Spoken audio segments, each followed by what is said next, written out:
but I want you to take it personal. And my personal question to you is, why not you? It's easy to embrace hopelessness. 3 words and a simple question. Why not you? But I want you to notice what just happened inside you when you heard it. For 1 second, maybe less, something lit up. Yeah, why not me? And then, almost immediately, something else came in and turned the light off. Not loudly. It never does it loudly. Just a quiet retreat. A feeling. A doubt. A voice that started listing reasons. You're not ready yet. It's not the right time. Other people have advantages you don't. And just like that, 3 words that could have changed everything became just another thing you heard and moved on from. I want to ask you, how many times has that happened? How many times have you felt that spark and watched yourself put it out? Because that gap between the moment something lights up in you and the moment you talk yourself out of it, that gap is where life is hiding. So why does this keep happening? Why do people with real goals, real intelligence, a real picture of the life they want, why do they keep ending up in the same place? It's not about what you want. It's about what you've practiced. Think about it honestly. Every time you chose the easy thing over the hard thing, you practiced that. Every time you scrolled instead of started, you practiced that. Every time you waited for the right moment instead of making the moment right, you practiced that. You didn't decide to become this way. It happened in moments so small they didn't feel like choices. Each one harmless on its own. Just this once. Just today. Just until things settle. But they stacked. Quietly. Invisibly. Until one day, the person looking back at you is someone built almost entirely from things you didn't mean to choose. Someone very comfortable. Very skilled at almost starting. Very good at staying exactly busy enough to never have to face the real thing. And here's what makes it so hard to see. None of it felt like giving up. It felt like being realistic. It felt like rest. It felt like common sense. In leadership training, here's what we learn. If the why is powerful, the how is easy. The reason you haven't started. The reason the plan never quite comes together. The reason the right moment never quite arrives. It's not that you don't know how. You know how. You've always known how. The real reason, the one underneath all the planning and the almost starting, is that your why isn't strong enough yet to make you move anyway. Not the why you'd say out loud if someone asked. Not the polished version, the real one.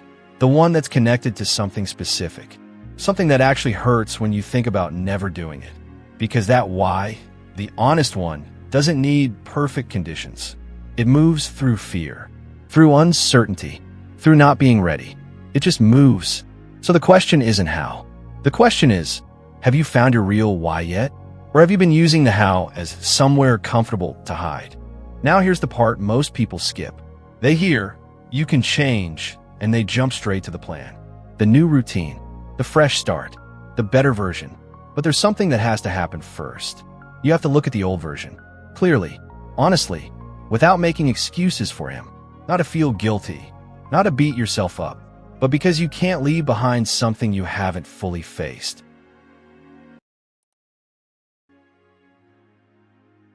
I think there's that element for sure, but past a certain point, you have to stand up inside yourself and change, you know.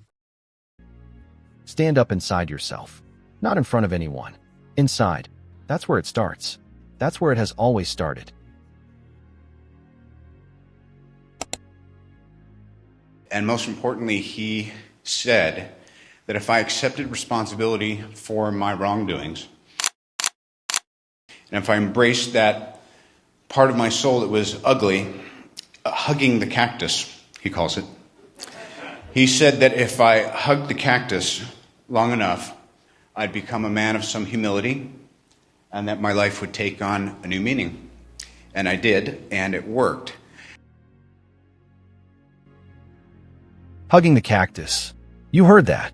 For you, maybe the cactus is finally admitting that you've been telling yourself a story, that you're waiting for the right moment, when really you're afraid the right moment will come and you still won't feel ready, that you're not too busy, you're just too comfortable, that the life you say you want and the life you're actually building don't match.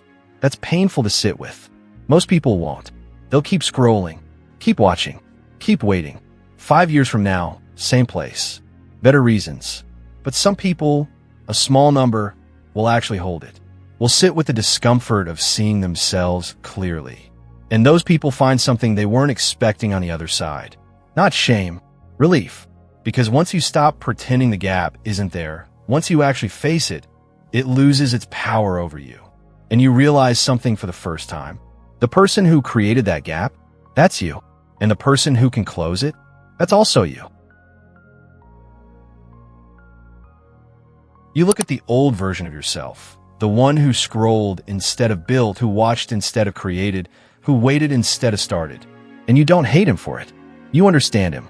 He was doing the best he could with what he knew. But you know better now. And knowing better, really knowing, not just hearing, changes what you do next. Because here's what the new version understands that the old version never could. Every single day, in small, quiet, invisible ways, you are casting a vote for the life you want, or for the life you're trying to leave behind. Not with grand gestures, not with dramatic decisions. And what's incredible is how far afield you can go from it and still find your way back.